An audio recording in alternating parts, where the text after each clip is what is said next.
हमारे ऊपर पहले से ही इतना कर्जा है, एक छत थी वो भी आपने गिरवी रख दी। अब क्या होगा हमारा, आपने सोचा है कभी? अब मुझे कुछ भी नहीं सोचना, जो होगा देखा जाएगा। राधिका जी, आपके पति पैरालाइज हो गए हैं, उनका आधा शरीर काम नहीं कर रहा। डॉक्टर साहब, आप ये कैसी बातें कर रहे हो? अगर इन्हें कुछ हो गया तो मेरा और मेरी सास का क्या होगा?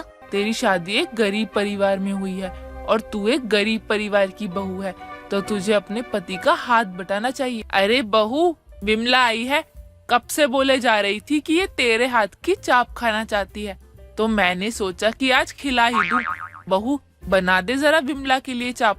बस एक बार ही खाई थी, वो भी बहुत थोड़ी सी। तब से ही मन कर रहा है कि सुरभि बहू को बोलूं, लेकिन यही समझ नहीं आ रहा था कि कैसे बोलूं। अब खाने पीने के लिए बोलना अच्छा भी तो नहीं लगता ना। अरे विमला, मेरी बहू भी तो तेरी ही बहू है ना, तू अब मेरी बहू से बोलने में भी इतना शर्मा रही है। देख, तेरा कभी भी कुछ भी खाने का मन हो तो मेरी बहू से बेझिझक बोल दिया कर, बहुत अच्छा खाना बनाती है वो। ये तो पूरा मोहल्ला ही कहता है तेरी बहू सच में बहुत अच्छा खाना बनाती है, तभी तो मैं कहती हूँ कि तू बहुत ही किस्मत वाली है जो तुझे इतनी अच्छी और समझदार बहू मिली। माँ जी भी ना हर दूसरे दिन किसी न किसी को अपने साथ ले आएंगी। अरे अच्छा खाना बनाती है उसका मतलब ये थोड़ी है कि हर दिन खाने का भंडारा ही करती रहूं। माँ जी का क्या करूं मैं? मनोरमा, तेरी बहू कुछ बोल क्यों नहीं रही? क्या हुआ सुरभि बहू, कुछ बोल क्यों नहीं रही है तू? बहू, क्या हुआ? बना दे चाप। माँ जी, वो क्या है ना, क्या सिलेंडर खत्म हो गया है तो खाना ही नहीं बन पाएगा। विमला आंटी, आप फिर कभी आ जाना, मैं तब आपके लिए बना दूंगी। अभी तो थोड़ी मुश्किल है ना। बहू, तो क्या हुआ? अरे दूसरा सिलेंडर है ना घर में, वो ले ले, थोड़ी देर ही तो लगेगी। माँ जी, दरअसल वो भी नहीं है। वो क्या है ना, पड़ोस की शारदा आंटी आई थी, उनका भी सिलेंडर खत्म हो गया था तो मैंने उन्हें दे दिया, इसलिए वो सिलेंडर तो नहीं है। चल कोई बात नहीं, अब जब घर में सिलेंडर ही नहीं है तो तू भी कहाँ से ही बनाएगी। विमला, कोई बात नहीं, मैं तेरे लिए खास बनवा दूंगी कुछ दिनों में ही। चलो कोई बात नहीं, अब क्या ही कर सकते हैं। लगता है आज चाप खाना किस्मत में ही नहीं।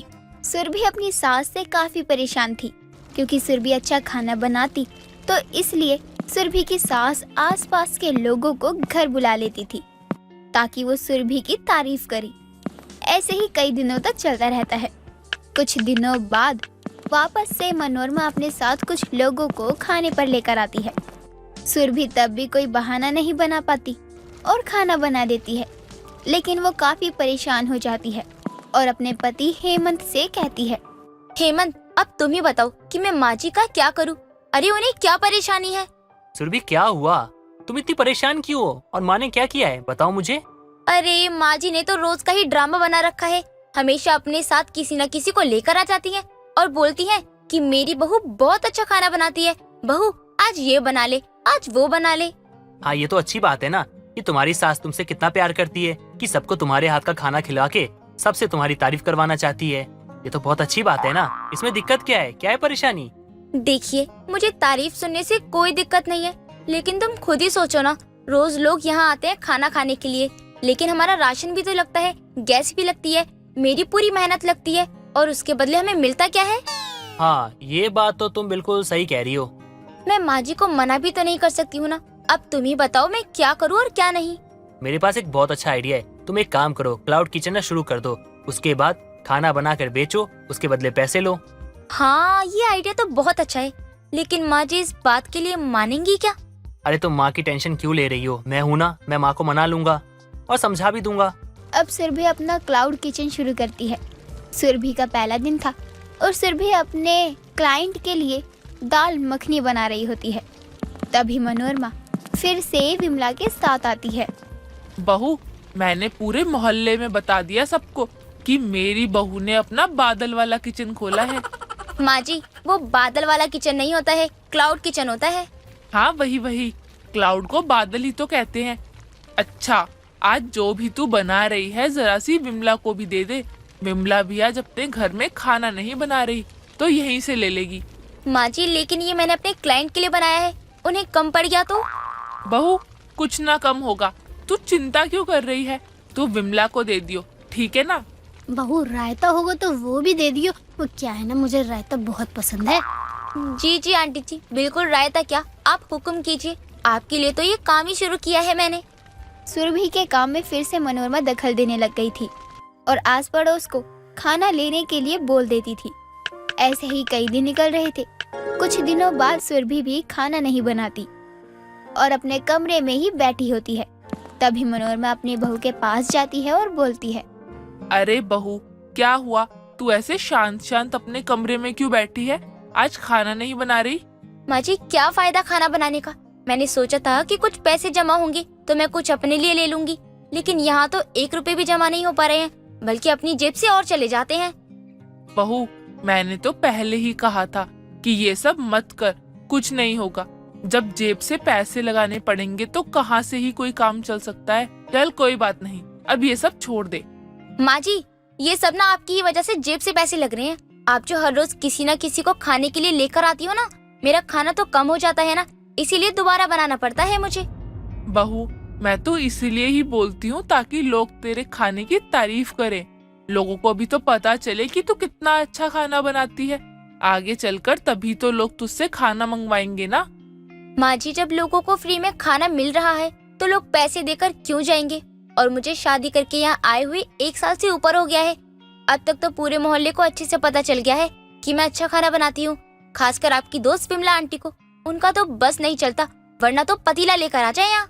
सुरभि की बातें अब मनोरमा के दिमाग में ही रहती हैं। उसके पास कोई जवाब नहीं था, इसलिए वो चुप हो जाती है। अब मनोरमा सुरभि की मदद में लग गई थी। कुछ दिनों बाद मनोरमा और सुरभि दोनों खाना बना रहे होते हैं। तभी वहाँ विमला अपने बर्तन लेकर आ जाती है और बोलती है, अरे सुरभि बहू, आज क्या बना रही है बहू तू?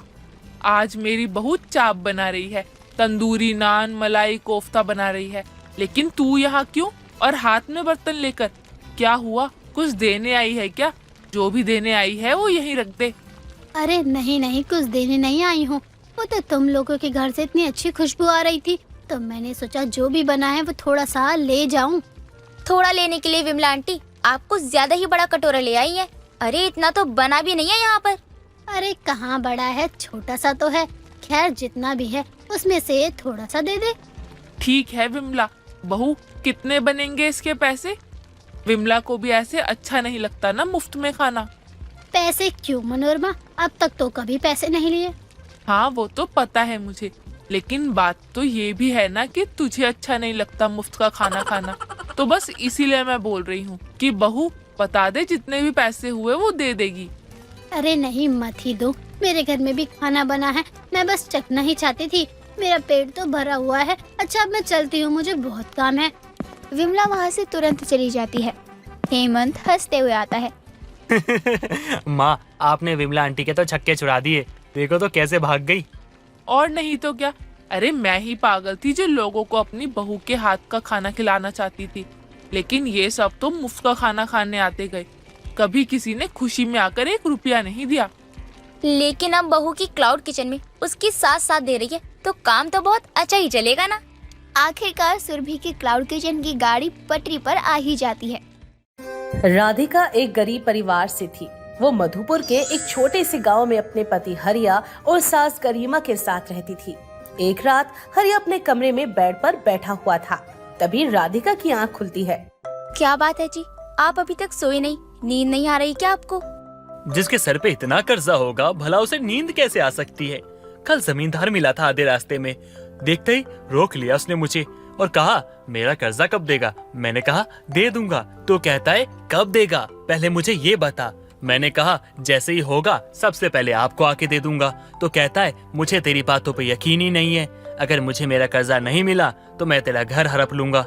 आप ये कैसी बातें कर रहे हो? वह जमींदार हमारा घर कैसे हड़प लेगा? हमने सिर्फ उससे कर्जा लिया है, उसके पास अपना घर गिरवी नहीं रखा है जो कर्जा न देने पर वो हमारा घर हड़प लेगा। मुझे ना तुमसे कुछ बात करनी थी।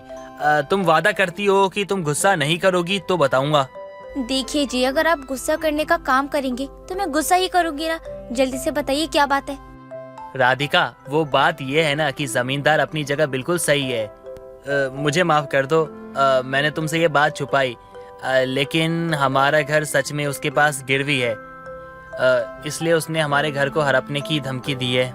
आप हमेशा ऐसा क्यों काम करते हो कि मुझे आपको सुनाना पड़ता है? आपने मुझसे बिना पूछे इतना बड़ा कदम उठा कैसे लिया? तो मैं क्या करता, उस समय जो मेरी हालत थी मुझे तो कुछ समझ ही नहीं आ रहा था कि क्या कदम उठाऊं। तो मुझे ये सही लगा तो मैंने किया। और वैसे भी कोई जानबूझ के अपने सर के ऊपर की छत को गिरवी रखने में खुश थोड़ी होगा। अरे मैंने कब बोला कि आपको ऐसा करके खुशी मिलती होगी? लेकिन कम से कम आपको इतना बड़ा कदम उठाने से पहले मुझसे एक बार पूछ लेना चाहिए था। हो सकता है कि हम कोई और हल निकाल लेते, लेकिन अब हम दोनों चारों तरफ से फंस चुके हैं। हमारे ऊपर पहले से ही इतना कर्जा है, एक छत थी वो भी आपने गिरवी रख दी। अब क्या होगा हमारा, आपने सोचा है कभी? अब मुझे कुछ भी नहीं सोचना, जो होगा देखा जाएगा। अब मैं सोने जा रहा हूँ, नींद आ रही है। हरिया एक छोटी सी छोले भटूरे की दुकान चलाता था, लेकिन अपने बुरे हालातों के चलते उसने कर्ज पर बहुत सारा पैसा ले लिया था। अब उसे दुकान को चला पाना और अपने घर की छत को बचाना था। दिन पर दिन उसके लिए बहुत मुश्किल होता जा रहा था। एक दिन वो अपनी दुकान पर काम करते हुए ये सब कुछ सोच ही रहा था कि तभी अचानक से उसके हाथ पैर काम करना बंद कर देते हैं और वो बेहोश हो जाता है। तभी राधिका वहाँ पर आ जाती है। हरिया को जमीन पर बेहोश पड़ा देखकर वो जल्दी से डॉक्टर के पास उसे लेकर जाती है। डॉक्टर हरिया का चेकअप करने के बाद उससे बोलता है, राधिका जी, आपके पति पैरालाइज हो गए हैं, उनका आधा शरीर काम नहीं कर रहा। डॉक्टर साहब, आप ये कैसी बातें कर रहे हो? अगर इन्हें कुछ हो गया तो मेरा और मेरी सास का क्या होगा? मैं तो आपसे वही कह रहा हूँ जो सच है। ज्यादा टेंशन लेने के कारण इनकी बॉडी ने काम करना बंद कर दिया। डॉक्टर साहब, क्या अब ये दोबारा ठीक नहीं हो पाएंगे कभी? देखिए, इस बारे में तो हम कुछ कह नहीं सकते, ये तो इनके ऊपर डिपेंड करता है। अगर इनका मनोबल हुआ तो इनका शरीर काम कर भी सकता है और नहीं भी। राधिका जी, मैं तो यही कहूँगा, इन्हें घर लेके जाइए और आराम करने दीजिए और अच्छे से ध्यान रखिए। डॉक्टर की बात सुनकर राधिका बहुत परेशान हो जाती है, क्योंकि वो उसका पति है और उसका घर चलाने का एकमात्र सहारा। हरिया के बीमार पड़ने के कारण अब छोले भटूरे की दुकान चलाना राधिका ने खुद शुरू कर दिया था, लेकिन जो स्वाद हरिया के हाथों में था वो राधिका के हाथों में नहीं था, जिसके चलते उसकी दुकान कुछ खास नहीं चल पाई। कर्ज दिन पर दिन और भी बढ़ता जा रहा था। एक दिन दुकान पर वो छोले भटूरे बना रहे थे कि तभी उसकी माँ वसुंधरा किसी काम से मिलने के लिए आती है और उसे छोले भटूरे बनाते हुए देखकर हैरान रह जाती है। लगता है सूरज आज पश्चिम से उगा होगा, तभी तो राधिका दुकान पर काम कर रही है। माँ, आप फिर से मुझे ताने मारने के लिए आ गई। इस समय में वैसे ही बहुत परेशान हूँ और मुझे परेशान मत करिए। तुझे तो हमेशा मेरी कही हुई बात ताना ही लगती है। मैंने तो तुझे ये बात इसीलिए बोली क्योंकि आज से पहले मैंने तुझे कभी दामाद जी की मदद करते नहीं देखा, जबकि तुझे अच्छी तरह से पता है तेरी शादी एक गरीब परिवार में हुई है और तू एक गरीब परिवार की बहू है, तो तुझे अपने पति का हाथ बटाना चाहिए। माँ, आप हाथ बटाने की बात कर रही हो? यहाँ तो छोले भटूरे की दुकान का सारा जिम्मा ही मेरे ऊपर आ गया है, लेकिन मैं क्या करूँ? मेरे हाथों में आपके दामाद जी के हाथों की तरह जादू नहीं है। दुकान बिल्कुल भी नहीं चल रही है। अगर ऐसे ही चलता रहा ना तो मुझे लगता है मुझे दुकान ही बंद करनी पड़ेगी। तू हमेशा गलत ही क्यों सोचती है? कभी तो कुछ अच्छा सोच लिया कर। अगर दिल से कोई काम करना चाहो तो वो काम ना हो ऐसा हो ही नहीं सकता। माँ, आप क्या बोल रही हो? मुझे तो कुछ भी समझ नहीं आ रहा है। जो भी बोलना है साफ साफ बोलिए, पहेलियां मत बुझाइए। मेरे कहने का मतलब है कि अपने छोले भटूरे बनाने की तरकीब में थोड़ा बदलाव लेकर आओ। गरीबों जैसे छोले भटूरे मत बनाओ, बल्कि अमीरों वाले छोले भटूरे बनाओ। उनकी वैरायटी को समझो कि वह किन चीजों का इस्तेमाल करते हैं और कैसे लोगों को अपनी चीजों की तरफ आकर्षित करते हैं। शायद आप सही कह रही हो माँ, अब मुझे कुछ ना कुछ तो करना ही पड़ेगा। मैं ऐसे हार नहीं मान सकती हूँ, क्योंकि मुझे अपने पति और अपने आसपास सभी को देखना है। पूरे घर की जिम्मेदारी अब मेरे ऊपर है। अगर मैं हार गई तो ये घर कौन चलाएगा? अब की ना तूने दिमाग वाली बात। अब कल से ही अपने काम पर लग जा। अपने आसपास के जितने भी बड़े और अच्छे खासे चलते रेस्टोरेंट हैं, उनके भटूरों को टेस्ट कर उनके स्वाद को पहचानने की कोशिश कर कि वह किन चीजों का इस्तेमाल कर रहे हैं, और बस उन चीजों का इस्तेमाल अपनी दुकान चलाने के लिए कर। माँ, आपने तो मेरी सारी परेशानियां ही दूर कर दी। अब तक बहुत परेशान थी मैं, लेकिन अब मुझे एक हिम्मत मिल गई है। मैं आपके कहे हुए और दिखाए हुए नक्शे कदम पर जरूर चलूंगी। चल अब मैं चलती हूँ, मुझे घर में बहुत काम है। मैं यहाँ दामाद जी को देखने के लिए आई थी, लेकिन सारा समय तो तुझे दुकानदारी समझाने में ही निकल गया। कोई बात नहीं, फिर किसी दिन मैं उनसे मिलने के लिए आऊंगी। वसुंधरा इतना कहकर वहाँ से चली जाती है और राधिका अपनी माँ के दिखाए हुए नक्शे कदम पर चलने लगती है। अगले ही दिन अपने इलाके के अच्छे से अच्छे और बड़े से बड़े रेस्टोरेंट में जाती है। वहाँ वो छोले भटूरे खाकर उनको टेस्ट करके आजमाती है और धीरे धीरे उनकी तरह अपनी दुकान पर भी बनाने की कोशिश करती है। दिन बीतते हैं और बीतते दिनों के साथ राधिका भी अपने गरीब छोले भटूरे की दुकान पर अमीरों जैसे छोले भटूरे बनाना शुरू कर देती है। उसका काम बहुत ही अच्छा चलने लगता है। तभी एक दिन वसुंधरा फिर से उससे मिलने दुकान पर आती है और वहाँ लोगों की भीड़ देखकर बहुत खुश होती है। लगता है मेरी बेटी ने बताई हुई तरकीब को बहुत अच्छे से आजमाया है, तभी आज देखो तुम्हारी दुकान पर जहाँ एक आदमी नहीं होता था वहाँ पर पाँव रखने तक की जगह नहीं है। हाँ माँ, बिल्कुल सही कह रही हो। आपने जैसा बोला था ना, मैंने बिल्कुल वैसा ही किया और इस कारण ही आज मेरी दुकान बहुत अच्छी चल रही है और मैं अब से घर की सारी जिम्मेदारियों को बखूबी निभा रही हूँ। वो तो तेरे चेहरे की ही खुशी बता रही है बेटी। तू खुश है, मुझे और क्या ही चाहिए। बेटी के सुख में ही माँ का सुख होता है। माँ, आप उस दिन अपने दामाद जी से नहीं मिल पाई थी ना, आप बस कुछ देर मुझे समय दीजिए, फिर हम दोनों साथ में घर चलते हैं। आप अपने दामाद जी से भी मिल लीजिएगा और उन्हें बता भी दीजिएगा कि अब मैं समझदार और लायक हो गई हूँ। उन्हें तो हमेशा यही लगता था कि मैं कोई काम ही नहीं कर सकती हूँ। हाँ बेटी, जरूर बताऊंगी। हो सकता है ये बात सुनकर उनकी बिगड़ी हुई हालत में थोड़ा सुधार हो जाए। थोड़ी देर बाद वसुंधरा और राधिका घर जाते हैं और वसुंधरा इशारे में हरिया को सारी बातें बताती है कि कैसे राधिका ने थोड़े ही समय में छोले भटूरे की दुकान को अच्छे से संभाल लिया है और धीरे धीरे उसके सारे कर्ज को भी उतार दिया है। ये सुनकर हरिया की हालत में सच में सुधार आ जाता है और उसके हाथ पैर धीरे धीरे काम करना शुरू कर देते हैं। यह देखकर सभी लोग खुश हो जाते हैं क्योंकि एक तरफ गरीब राधिका की आर्थिक स्थिति में सुधार आता है, दूसरी तरफ उसके पति की तबीयत भी सुधर जाती है। प्रीति की माँ उसकी शादी को लेकर बहुत परेशान थी क्योंकि सुंदर होने के बाद भी उसकी शादी नहीं हो रही थी। कई रिश्ते तो हाँ करने के बाद भी शादी के लिए मना कर दे रहे थे। कुछ दिनों बाद अनीता को अपनी बेटी की शादी के लिए एक बहुत ही अच्छे घर का लड़का मिल जाता है। कहीं ये रिश्ता भी हाथ से ना चला जाए, इस डर से अनीता जल्दी जल्दी शादी करवाने की सोचती है और देख दिखाई के 2 दिन बाद की ही शादी तय कर देती है। प्रीति को हल्दी के लिए उसकी सास रमा अपने बेटे की हल्दी लेकर आती है और जैसे ही प्रीति को हल्दी लगाने जा रही होती है तभी उसमें छिपकली गिर जाती है। ये देखकर रमा बोलती है, हे भगवान, ये कैसा अपशगुन है। शादी की हल्दी में छिपकली का गिर जाना, भगवान जाने कौन सी मुसीबत आने वाली है। बहन जी, आप बस मेरी होने वाली बहू की जल्दी से नजर उतार दो। मैं अपने बेटे की नजर उतार दूंगी। बुरी बला होगी तो जल्दी से जल्दी टल जाएगी, है ना बहन जी? सही बोल रही हूँ ना? हाँ, अब बात तो बिल्कुल सही बोल रही हो। मैं प्रीति की नजर बाद में उतार दूंगी, लेकिन उससे पहले उसकी हल्दी तो हो जाए। अरे ये कैसी बातें कर रही हो आप? शादी की हल्दी में छिपकली गिर गई और वही हल्दी मैं अपनी होने वाली बहू पर लगाने दूं? नहीं नहीं, ये रहने दो। मैं वापस घर जाकर दूसरी हल्दी लेकर आती हूँ। नहीं नहीं, इसकी कोई जरूरत नहीं है। ये हल्दी है तो ऊपर से साफ कर देंगे, और अगर आपको ये भी ठीक ना लगे तो हमारे घर में और भी हल्दी है, उसमें बेसन मिलाकर लगा देते हैं। निखार भी आ जाएगा मेरी बेटी के चेहरे पर। बहन जी, मेरी बहू को निखार की जरूरत ही नहीं है, वो वैसे ही इतनी गोरी है। हल्दी बेसन इसे क्या ही निखार देंगे। और हमारे लड़के की उतारी हुई हल्दी लड़की को लगाई जाती है। मैं ले आऊंगी थोड़ी देर में। हाँ माँ जी, माँ तो बोल रही हैं वो आएंगी। फिर आप इतनी जल्दबाजी क्यों कर रही हो? आप परेशान मत हो। परेशान कैसे न रहूं? अब तक इतने रिश्ते जो टूट चुके हैं, ऊपर से ये अब शगुन भी हो गया। अगर ये रिश्ता भी कहीं टूट गया तो? हे भगवान, मेरी गोरी बेटी की काली किस्मत की वजह से और उसके इतने सुंदर होने के बाद भी वो अब तक कुंवारी है। भगवान, इसकी शादी हो जाए बस अच्छे से, मुझे और कुछ नहीं चाहिए।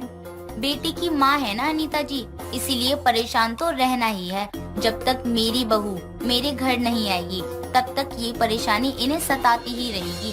क्यों अनीता जी, सही बोल रही हूँ ना मैं? आपको यही चिंता है ना? जी हाँ, परेशानी तो यही है। बस बेटी खुशी खुशी विदा हो जाए, मेरी सारी परेशानी खत्म हो जाएगी। अनीता की परेशानी तो बनी ही रहती है, लेकिन कई परेशानी के बाद आखिरकार उसकी बेटी की शादी हो ही जाती है और वो खुशी खुशी विदा भी हो जाती है। प्रीति का उसके ससुराल में स्वागत किया जाता है।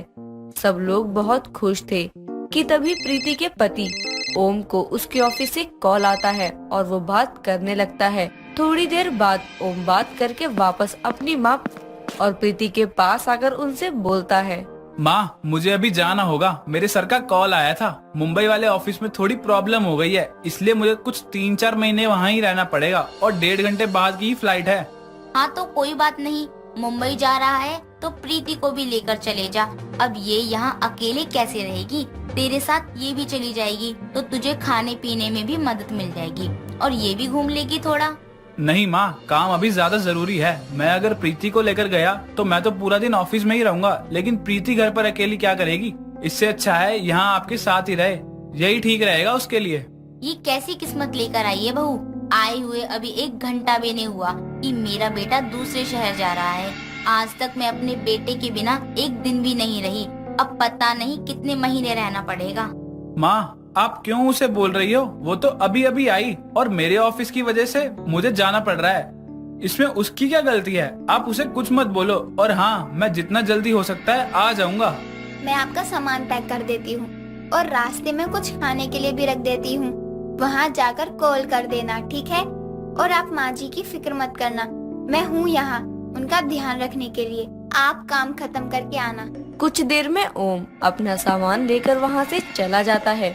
ओम के जाने के बाद रमा भी बड़ी उदास हो जाती है, क्योंकि उसके हिसाब से अभी उसके बेटे का घर बसा ही था और उसे जाना पड़ गया। धीरे धीरे कुछ दिन निकल जाते हैं। प्रीति घर को काफी अच्छे से संभाल लेती है। कुछ दिनों बाद रमा की पड़ोसन कांता आती है और रमा से बोलती है, अरे रमा, तुझे बहुत इंतजार था ना मोहल्ले में होने वाली प्रतियोगिता का। तो अब इस बार की प्रतियोगिता का दिन फिक्स हो गया है। अगले महीने की 6 तारीख को है प्रतियोगिता।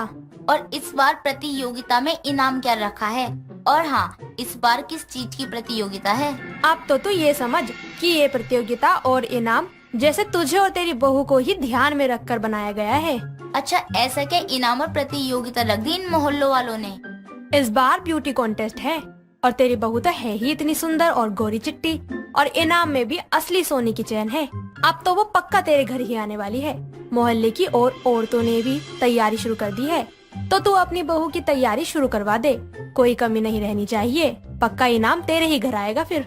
कांता की बात सुनकर रमा खुश हो जाती है और अपनी बहू के पास जाकर बोलती है, बहू, इस बार मोहल्ले में ब्यूटी कॉन्टेस्ट है, तो तू तो वैसे भी इतनी सुंदर गोरी सी है, तो तू अभी से तू हल्दी चंदन का लेप लगाना शुरू कर दे। मैंने तेरा नाम लिखवा दिया है, इनाम लेकर आइयो तू। माँ जी, कम से कम मुझे बता तो देते, आपने मेरा नाम प्रतियोगिता में लिखवा दिया है। बहू, बताना क्या है, जो मैं चाहती हूँ तू वही करना। मेरा तो मानो जैसे ये सपना था कि मोहल्ले की प्रतियोगिता में मेरी बहू भी भाग ले, और अब तो मेरी बहू आ गई है, तो तैयारी कर। ठीक है माँ जी, आपको अगर मेरे प्रतियोगिता में भाग लेकर जीतने से ही खुशी मिलेगी तो मैं इसमें भाग लूंगी और जीतूंगी भी, लेकिन इसके लिए सामान भी तो होना चाहिए ना। सामान ले आओ ना माँ जी आप। ठीक है, मैं अभी जाकर मेकअप का सारा सामान लेकर आती हूँ, वरना मोहल्ले की औरतें तो दुकान पर कुछ भी ना रहने दे।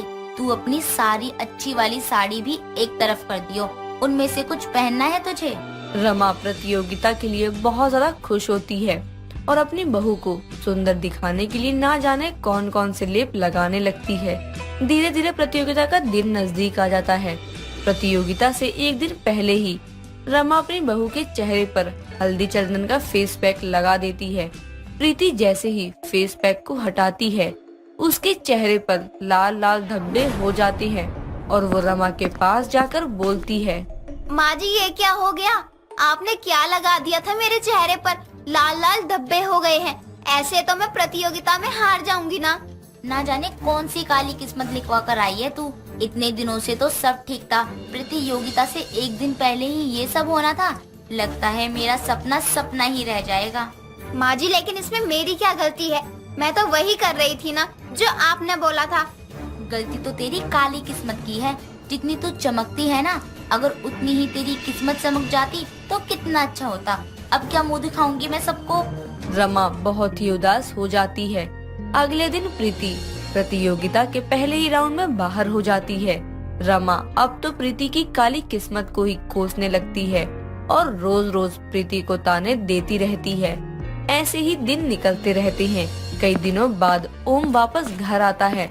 अपनी माँ और प्रीति को मिठाई खिलाकर बोलता है, माँ, मैं अपनी शादी के दिन ही मुंबई चला गया था और वहाँ का सारा काम अच्छे से संभाल लिया। इसलिए मुझे कंपनी की तरफ से फ्लैट और कार ऑफर हुई है। अब हम फ्लैट में रहने वाले हैं। ये तो बहुत अच्छी खबर सुनाई है आपने। बधाई हो बहुत आपको, इतनी बड़ी खुशी मिली है आपको। सच में ये तो बहुत ही खुशी की बात है। ऐसा लग रहा है इतने दिनों बाद कोई खुशखबरी सुनी है, वरना इस गोरी बहू की काली किस्मत की वजह से तो कुछ अच्छा सुनने को मिल ही नहीं रहा था। माँ, अब प्रीति को क्यों बोल रही हो? उस बेचारी ने तो कुछ बोला भी नहीं। और आप खुद ही बताओ, अगर मैं उस दिन नहीं जाता या प्रीति मुझे जाने से मना कर देती तो आज मुझे फ्लैट और कार मिलती नहीं ना। हाँ, बात तो तू ठीक बोल रहा है, लेकिन माँ, लेकिन कुछ नहीं। आपको तो खुश होना चाहिए कि आपके बेटे ने और उसके परिवार ने दोनों ने तरक्की कर ली है। और अपनी बहू को कोसना बंद करो अब। ओम की बात सुनने के बाद रमा को भी थोड़ी खुशी होती है और वो अब प्रीति को उसकी काली किस्मत का ताना देना बंद कर देती है। कुछ दिनों बाद वो तीनों फ्लैट में रहने चले जाती हैं और धीरे धीरे सब ठीक हो ही जाता है। निशा को शुरू से ही तीखा खाना बिल्कुल भी पसंद नहीं था, जिसके चलते वो हमेशा सिंपल खाना खाया करती थी। एक दिन उसकी माँ अर्चना उसकी पसंद की आलू गोभी की सब्जी बनाकर उसके पास लेकर आती है और बोलती है, अच्छा हुआ बेटी तू खुद ही आ गई, मैं तुझे बुलाने ही वाली थी। देख, मैंने आज तेरे लिए तेरी पसंद की आलू गोभी की सब्जी और जीरे वाले पराठे बनाए हैं। माँ, मेरे लिए चाय बना दो। मैं चाय और पराठे खा लूंगी, लेकिन सब्जी नहीं खाऊंगी। मेरा मन तो बिल्कुल भी नहीं है सब्जी खाने का। ये क्या बात हुई बेटी?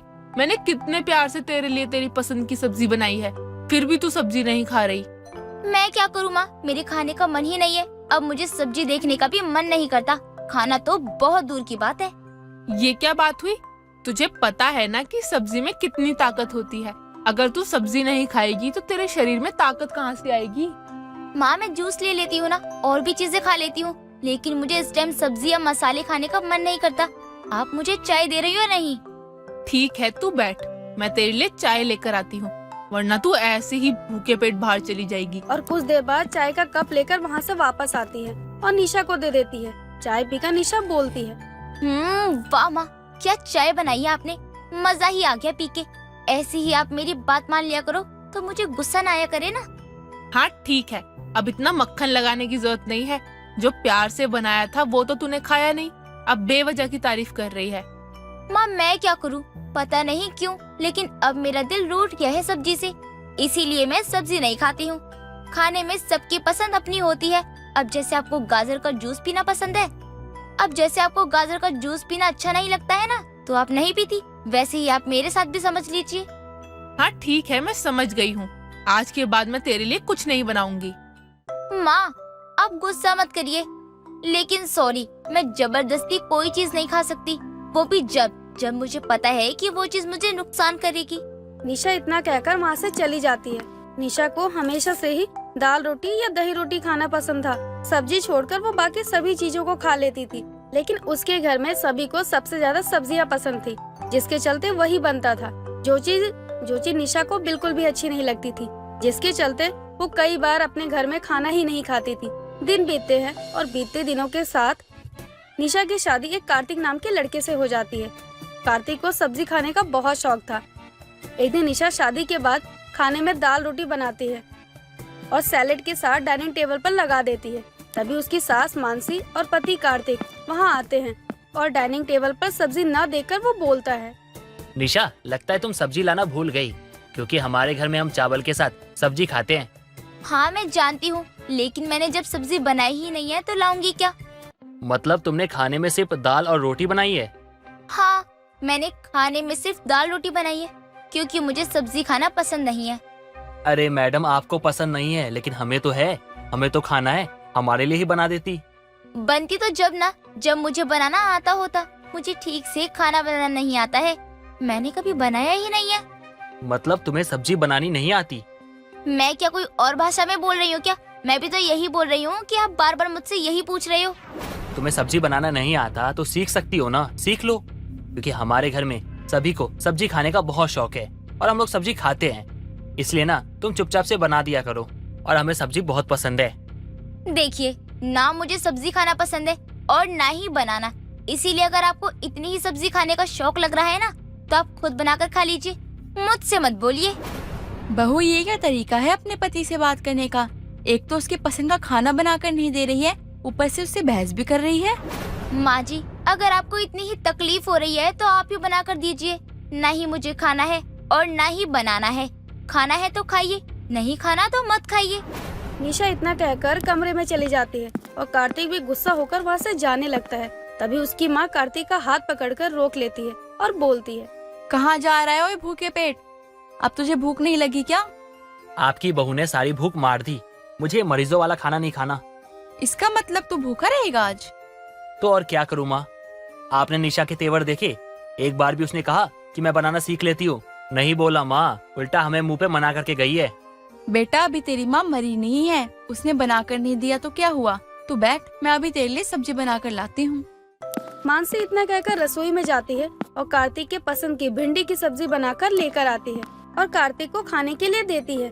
दिन बीतते हैं और बीतते दिनों के साथ निशा हमेशा रोटी बनाकर रसोई से चली जाया करती थी। ना ही वो मानसी से सब्जियां सीखने के लिए बोलती थी, ना ही मानसी उस पर जोर करती थी। ऐसे ही कुछ दिन और बीतते हैं। तभी एक दिन अर्चना अपनी बेटी के जन्मदिन पर उससे मिलने के लिए उसके घर आती है और वो अपने साथ बहुत सारे तोहफे लेकर आती है और घर को सजा हुआ देखकर मानसी से बोलती है, समधन जी, आपने ये पूरा घर क्यों सजा रखा है? अर्चना जी, आप तो ऐसे पूछ रही हैं जैसे आपको पता ही नहीं है। आज मेरी बहू का जन्मदिन है, ये सब उसी चीज की तैयारी में है। आप लोगों को इतना कुछ करने की जरूरत नहीं थी। जन्मदिन ही तो है, इसमें इतना तामझाम करने की जरूरत नहीं है। आप कैसी बातें कर रही हैं बहन जी? निशा हमारे घर की इकलौती बहू है, इस बार उसका पहला जन्मदिन है, तो हमें इसके लिए कुछ तो करना पड़ेगा ना। ये छोटी छोटी चीजें तो इंसान का मन बहलाती है और दिल को अच्छा रखती है। सही कह रही हैं समधन जी आप। आज मैं बहुत खुश हूँ ये सोचकर कि मेरी बेटी आपकी घर की बहू है। जिस बहू को माँ जैसा प्यार करने वाली सास मिल जाए, उसे भला और क्या चाहिए होगा। वैसे कहाँ है निशा? देखिए, अंदर ये रसोई में होगी या तो अपने कमरे में होगी। आप कहे तो मैं बुलाऊं? नहीं, आप बैठिए, मैं खुद ही जाती हूँ। मुझे अचानक से देखकर खुश हो जाएगी। हाँ, बिल्कुल सही बोल रही हैं। आप जाइए, मिल लीजिए। अर्चना निशा को ढूंढते हुए रसोई में जाती है और देखती है कि वो पूड़ियाँ निकाल रही होती है। तभी वो उसके पास जाकर बोलती है, क्या मुझे भी पूरियाँ खाने को मिलेगी? माँ, आप कब आई? मुझे तो पता ही नहीं था कि आप आ रही हो। आज तेरा जन्मदिन है, भला मैं कैसे नहीं आती। ऊपर से सुबह सुबह दामाद जी का फोन भी आ गया, तो आना ही पड़ा। मैं तो कब की आई हुई हूँ, वो तो तेरी सास से बात करने में लगी थी, इसलिए अंदर नहीं आई। अच्छा, तो आप पहले उस बुढ़िया से मिलकर आ रही हो। पक्का उसने ही मेरी जी भर के बुराई की होगी। अगर करी भी होगी तो मुझे कोई फर्क नहीं पड़ता, क्योंकि मुझे नहीं लगता कि मैंने कुछ गलत किया है। आप तो जानती हो ना माँ कि मुझसे कोई काम जबरदस्ती नहीं करवा सकता। क्या किया है तूने उनके साथ, और क्या काम बोला था उन्होंने तुझे करने को? माँ, आप तो ऐसे बोल रही है जैसे उस बुढ़िया ने आपको कुछ बताया ही नहीं होगा। मुझे पता है, आते ही आपको उसने मेरी शिकायत से पका दिया होगा। मैंने पूछा कि तूने उनके साथ क्या किया है। माँ, मैं तो आपको पहले ही बोल रही हूँ कि आप उनकी किसी भी बात पर भरोसा मत करना। चलते सुनाना शुरू कर दिया क्योंकि मैंने दाल रोटी बनाई थी और इनके घर में सब्जी ज्यादा बनती है क्योंकि मेरे पति और सास दोनों को सब्जी ज्यादा पसंद है। तो फिर तूने उन लोगों को क्या बोला? मैंने भी इन लोगों को बोल दिया कि ना ही मुझे सब्जी बनानी आती है और ना ही मैं सीखूंगी। जिसको शौक लग रहा है सब्जी खाने का, वो खुद बना ले। तब का दिन है और आज का दिन है, मेरी सास ही सब्जी बनाती है। आज भी पार्टी की सब्जी उन्होंने ही बनाई है। ये सब सुनकर अर्चना को बहुत गुस्सा आता है, जिसके बाद वो निशा को उसकी सास की सारी बातें बताते हुए उसे बहुत सुनाती है। अपनी सास की अच्छाई जानकर निशा को अपने किए पर बहुत पछतावा होता है और उस दिन के बाद से वो अपनी पसंद को भुलाकर अपने ससुराल वालों की पसंद के हिसाब से चलना शुरू कर देती है। साथ ही सब्जी बनाना और खाना भी शुरू कर देती है। मालती अपने कमरे में उदास बैठी थी। अपनी सास को ऐसे उदास देखकर वहाँ मालती की बहू सुमन आती है और अपनी सास से बोलती है, माँ जी, क्या हुआ आपको? आप इतनी उदास और परेशान क्यों हो? कोई बात है क्या? बहू, वैसे तो कोई बात नहीं है, लेकिन मुझे बस तेरी दादी सास की आजकल बहुत याद आ रही है। अचानक से दादी सास की आपको याद आने लगी? वैसे माँ जी, मैंने तो सुना है कि आप दोनों सास बहू की कभी खास बनती नहीं थी। मतलब आप दोनों की काफी लड़ाई होती रहती थी ना? बहू वो तो हर सास बहू में होती ही है, हम कोई अनोखे तो है नहीं। और रही बात हमारी, तो ये कहीं न कहीं हमें पता ही था कि हम कुछ ज्यादा ही लड़ाई झगड़ा करते हैं। मेरी कभी बनी ही नहीं तेरी दादी सास से। माँ जी फिर तो आपको काफी सीधी और अच्छी बहू मिल गई है। मैं तो आपकी बहुत बात मानती हूँ, आप जो कहती हो मैं वही करती हूँ। आपका कितना ध्यान रखती हूँ ना मैं। बहू मेरी सास को भी बहू तो अच्छी ही मिली थी, उन्हें ही मेरी कदर नहीं थी।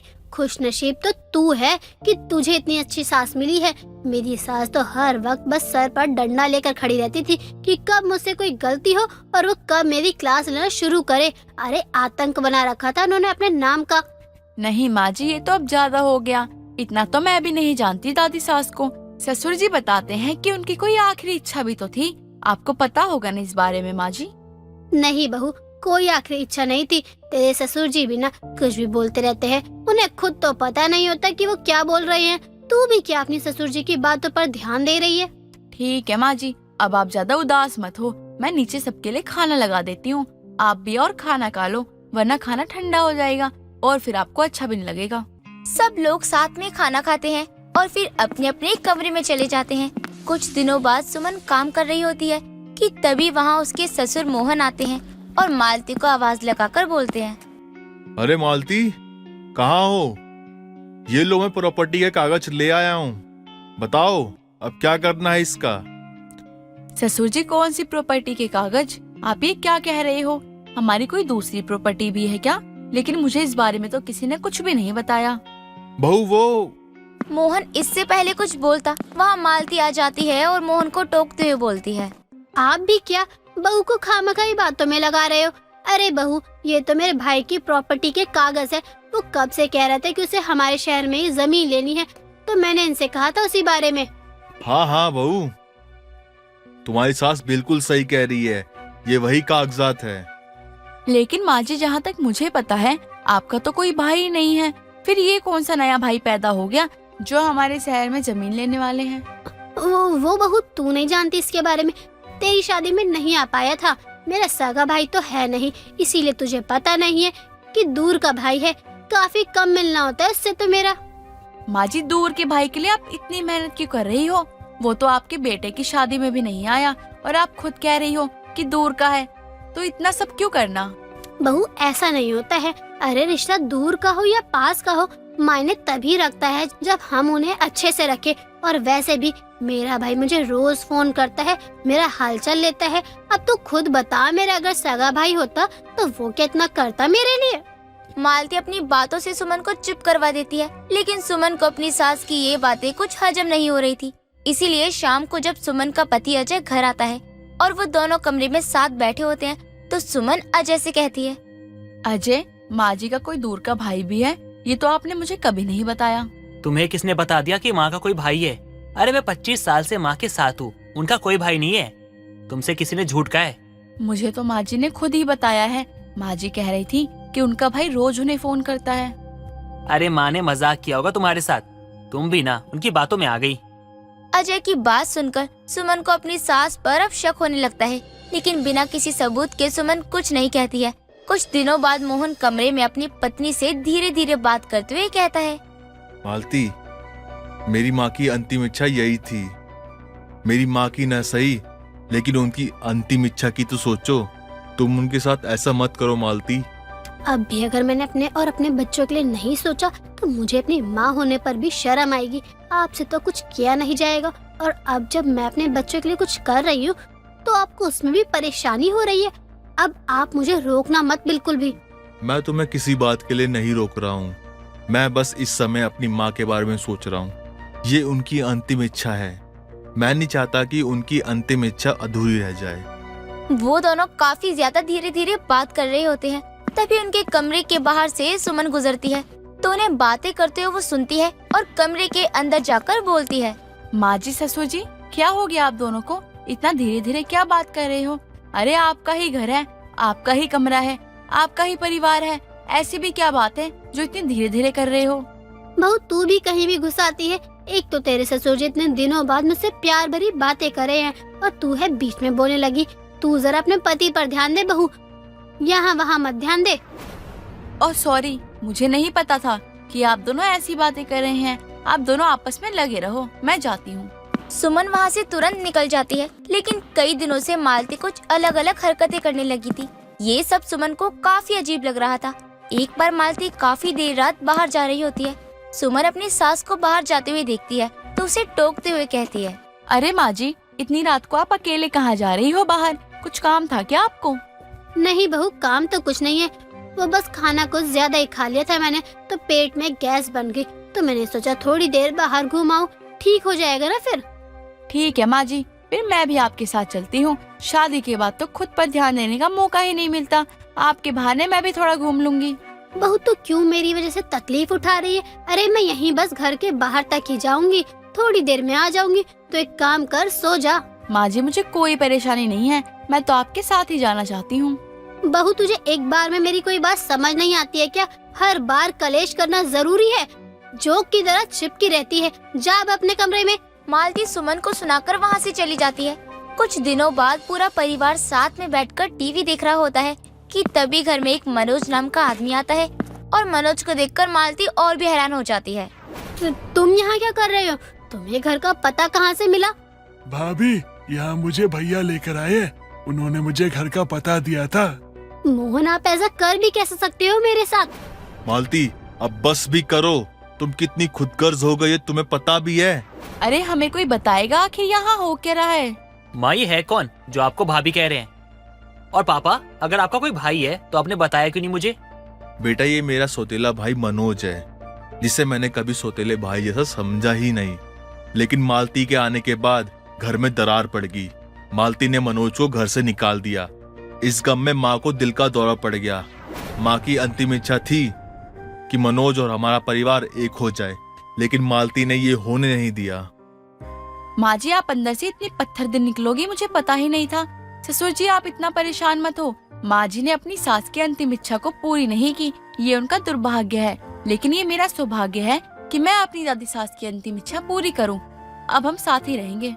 हाँ माँ, अगर बस आपको अपनी सोचनी है तो हम सब यहाँ से चले जाते हैं। अपनी बेटे और बहू की जिद के आगे मालती अपने घुटने टेक देती है और सबकी बात मान लेती है।